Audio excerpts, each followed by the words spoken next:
That match gives us finalist number 1 as predicted, I believe, by Kill 2 on day 1. Hydra Reloaded is the first team ready for the finals we have coming up tonight. We will be finding out who the second team is in just about 20 minutes. Before then, we have CCP Hammer here. Welcome. Hi there. Pleasure to be here. Oh, we love having you here. We just switched you out for CCP Torfi. He's, of course, the creative director, and you are the lead game designer. Yes. What do you do?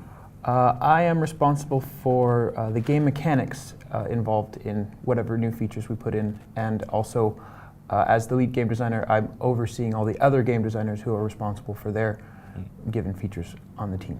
So basically, if you love designing and leading, you're doing your two favorite things at the same time. Exactly. I like that. And games, too. Yes.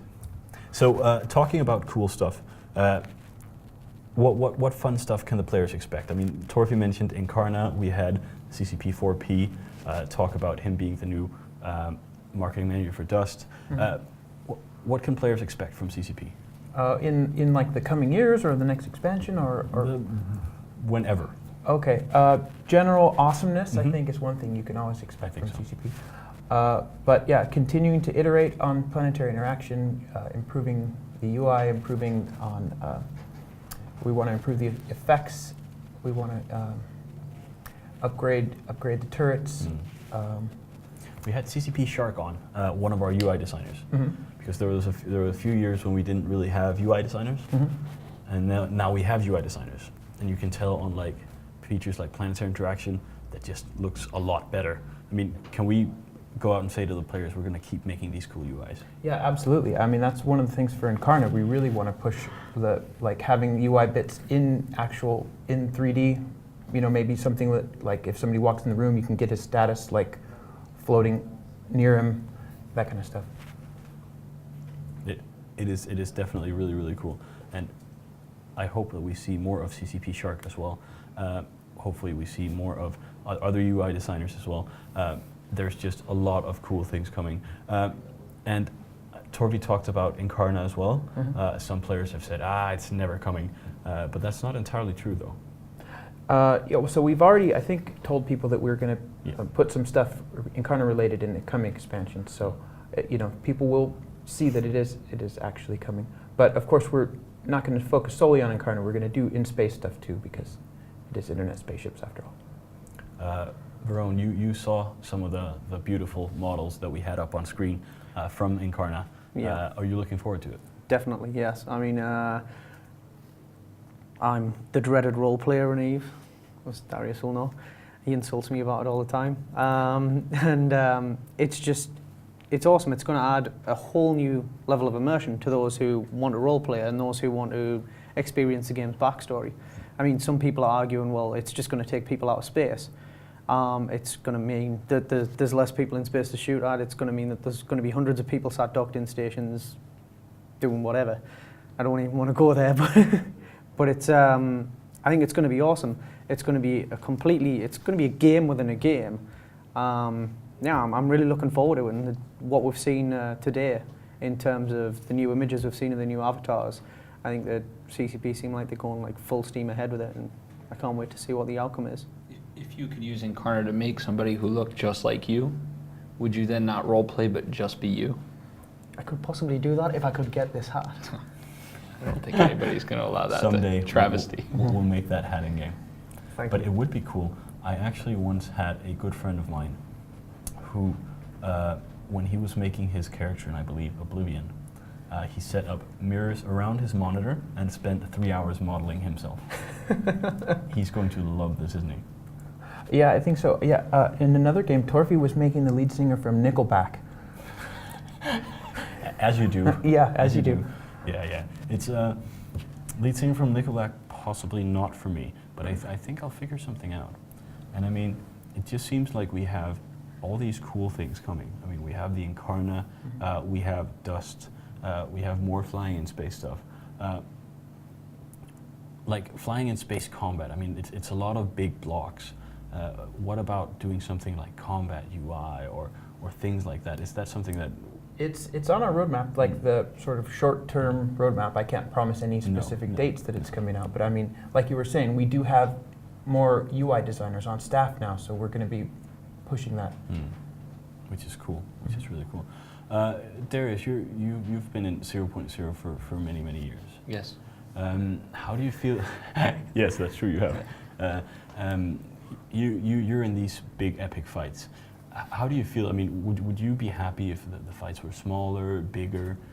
I've never had a problem with big fights. Yeah. I think people who can't build big alliances complain about big fights because they can't compete. And unfortunately, this game, much like many other things, you're not guaranteed to get to be able to win all the time, right? Some guys are going to be better at it and bigger than you, and some guys aren't going to be. So I don't think the size of the fights is the problem. I think it's the ability of things to scale to the size of the fights that begin to occur become a problem. And perhaps there might be something to be said for the type of fights. Perhaps there's too many capitals involved. Would be some perspective. Personally, I don't mind capitals being involved. And we lose quite a lot of them as well. I seem to remember we lost 8 Titans or something in a single fight last week.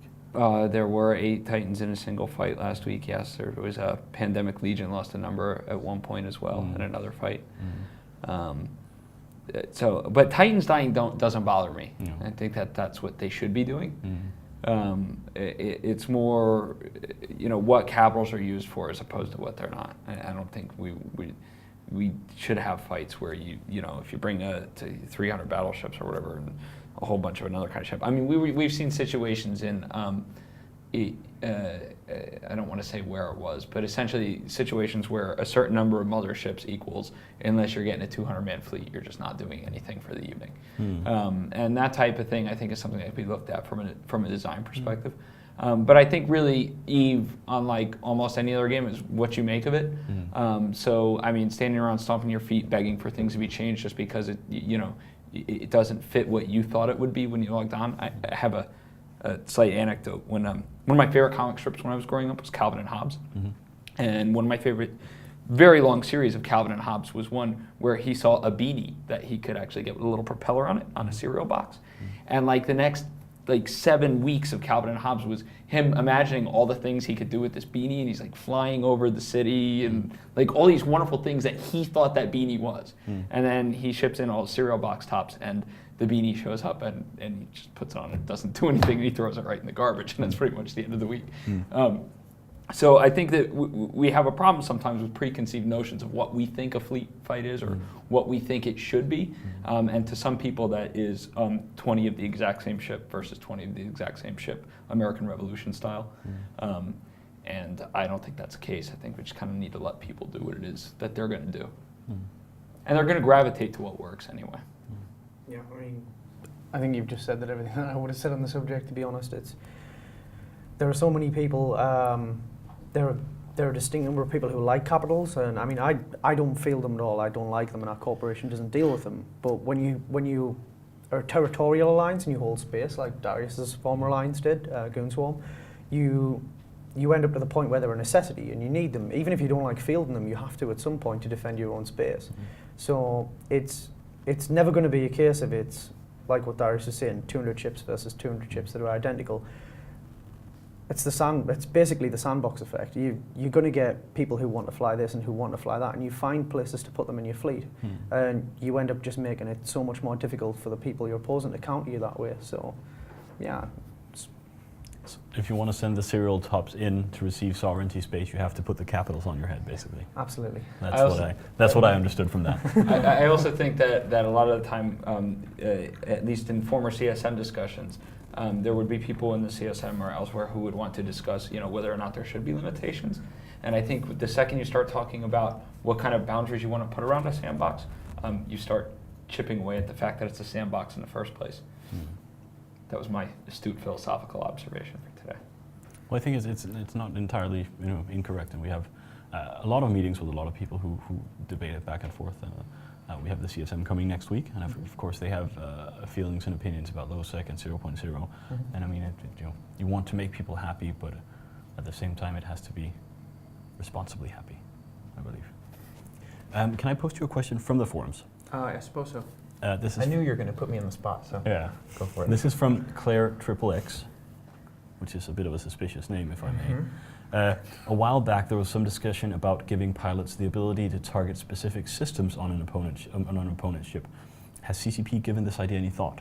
I've given it a lot of thought, but we haven't put it on any specific like part of the roadmap. But I still really want to do it. I think it would be really fun and good feature both for the PvE and PvP aspect of the game, and it sort of ties into what Darius was talking about, fielding capital ships, you know, having a rock, paper, scissors type of dynamic where you could field a whole bunch of small ships that are less vulnerable to the capital ships, but also have some sort of ability to, you know, be that one-man fighter down the trench, shooting the torpedo into the, you know, ventilation shafts. Because you trained against moles back on your home planet.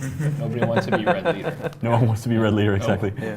That's what you want to avoid, yeah. But we did just have, usually when we have the Alliance tournament, we've just had, or we have an expansion coming out. And we can always talk about all the cool new features, but now we just had one come out.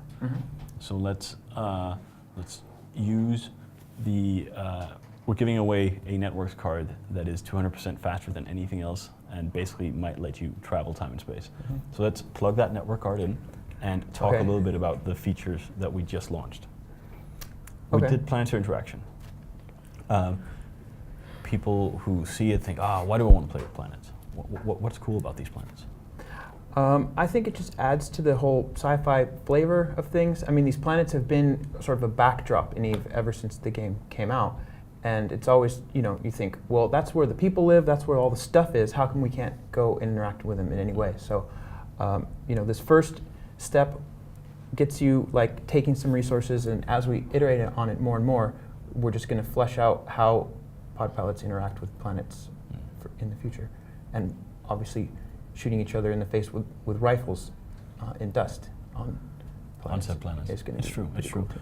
People should be able to mine and shoot. That's how it should be. And we have EVE-Gate as well, which is of course one of those things that's an iterative process. We're going to put more stuff on it. Yeah, for sure. I mean, I at first people were kind of scared to put like EVE features onto the web because they thought maybe people would stop playing EVE. But I have sort of come to the conclusion that the more we let people play EVE on different formats, the more they're just playing EVE, which is great. So yeah, I mean, I want to put everything that we can basically on EVE-Gate. So checking your market orders, and you know, people have been asking if they can train skills, obviously forever, and yeah, so we want to do all that stuff. But I mean, it's a slow process where we add things as we go, and you know, we've got the calendar, the mail, and the broadcast now, and we'll just keep adding things.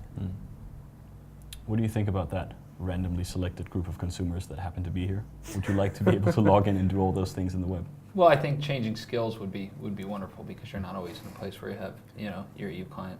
And one of the other things, not only as far as all the other things that I would like to do on a client, but taking a step back to planetary interaction, one of the other things I like is the concept. I think that at least in the shorter term, we're taking away some of the NPC seeded goods that just magically appear in stations and giving players the ability to do it. So we're getting closer to a player created market, which is, to me, a big deal. Yeah, I mean, I thought initially when I heard about EVE-Gate, I thought it was going to detract a lot of focus from the game itself, like stop people from logging in. People would be answering their mails, talking to people and stuff through EVE-Gate rather than actually logging in and playing the game. So I was a bit concerned at the start, but then you realise that it has no detrimental effect on the game because these are all people that, whether you're in game or out of game, you speak with anyway.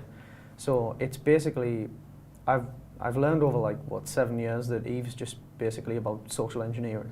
That's the entire thing behind the whole concept of EVE. Sure, it's internet spaceships, but it's all based on reputation and how you're perceived in the game.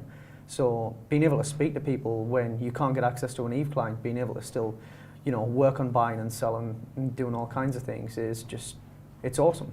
Yeah, I actually think, just to expand upon that, I mean, one of the things is giant mega alliance management, right? And the capabilities that something like EVE-Gate brings you with that, where you know, I can check my emails in a different client, or I can you know, set up a calendar or schedule ops or do all these things that are done anyway from a giant alliance perspective, but now with a little deeper insight into what's actually going on in the game and a little tighter integration. I think that there's a lot of people playing EVE who aren't really people play EVE without being logged into the EVE client, right? A lot of people I spent 4 years, 24, like a second job playing Eve outside of the Eve client. So I mean, you go in and you go on your ops for a couple hours a day or whatever. Outside of that, there's all kinds of things that are occurring whether you allow the integration or not. So I think an acceptance of that and allowing better ties just makes it a better product overall. Yeah, and I mean, people already use all the social tools for everyday things. I mean, you plan parties on Facebook, you communicate with your friends through text messages. I mean, why not let people plan their in-game stuff in EveGate? I mean, Yeah, I mean, it's just what people do. I honestly didn't think that as a relatively small alliance, like we're non-territorial, we just hang around in low sec.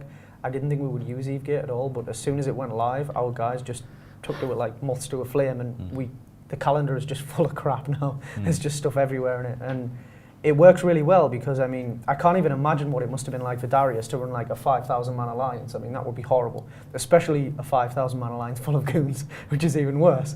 But it's just such a valuable tool for people who are in leadership positions in the game. It certainly is.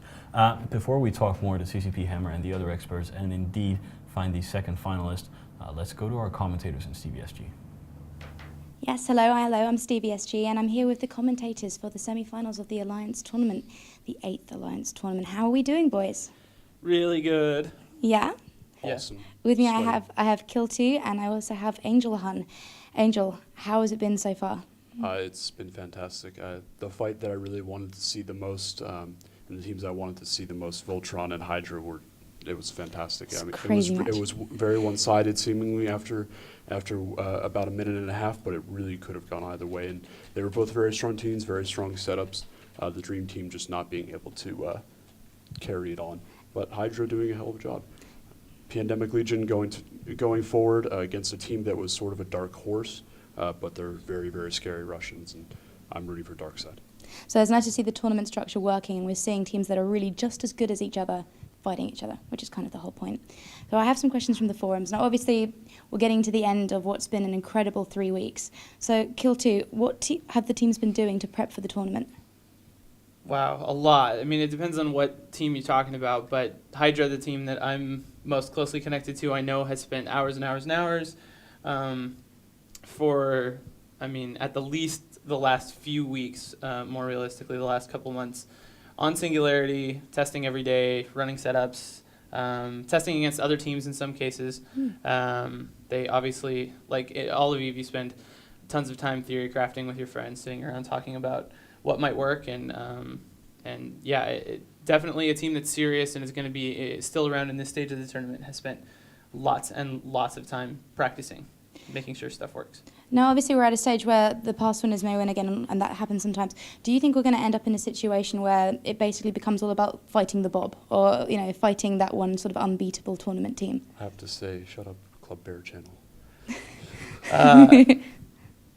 Yeah, I mean, there is a point, I think, where you do have to come up with some way to deal with the idea that you're going to be dealing with these monster teams. I mean, any team that wants a serious run at the end of the tournament has got PL looming over the whole thing, and they've got a It's hard. specter of doom Yeah. down over your shoulder. It's Right. it's a horrible thing to think, oh my God, I have this behemoth looking at me now. right. Yeah. So, I mean, they're going to have to do something if they win next year, right? What? Well, anyone, I guess, Is going to have to do something if who wins? if they win again. PL wins. Mm. Yes. They're gonna have to do more metagaming Well, I and more guess. forum shenanigans. There has been a lot of shenanigans. I mean, other people are asking as well, how important is being a good FC in these kind of situations? We've had beautiful teams, It's we've had dream crucial. teams, but Crucial. It's yeah, absolutely, like the most important thing. And actually on topic with that, I don't know if it made it to the forums like in a big way yet, but during the last match, during Pandemic Legion's last match, they lost their voice comms. During the middle of the match, their event server went down, and even just that happening, their comment on it was, if it would have gone down 30 seconds earlier, they probably would have lost, and if it would have gone down a minute earlier, they definitely would have lost. You have to be able to communicate and execute as a really good group that is well coordinated, and FCing is like the most important part of that. So. It was amazing how much difference target calling made, especially matches like Agony Empire's first qualifier match. That was the FCs that make those decisions on the fly, not necessarily able to see all the information that we can, or seeing things through a completely different angle, different light, it's really important. Okay. Well, I think with that, we should probably pass it back to Soundwave in the studio. Thank you very much, Stevie. We almost have the the semi-final ready to find the second contestant who will fight Hydro Reloaded. I think we're gonna do a quick round of predictions and then go to the finals. What say you, Darius Johnson? Someone's gonna win. I like that. That's a safe call. Which one of them? Jogman, I don't have a sheet in front of me. Who's fighting right now? Pandemic Legion Pandemic Legion. and Darkside. And Darkside. I'm gonna go for Darkside. Ooh, Personally, let's see. yes. Let's see. You know what? I'm going to do the same because I'd really like to see a tournament upset. So yeah, Darkside. That's actually what I was going to say. I sort of feel like Pandemic is going to take it, but I would really like to see an upset as well. I'm going to go with Pandemic Legion just because I would love to see Pandemic Legion and Hydra in the final.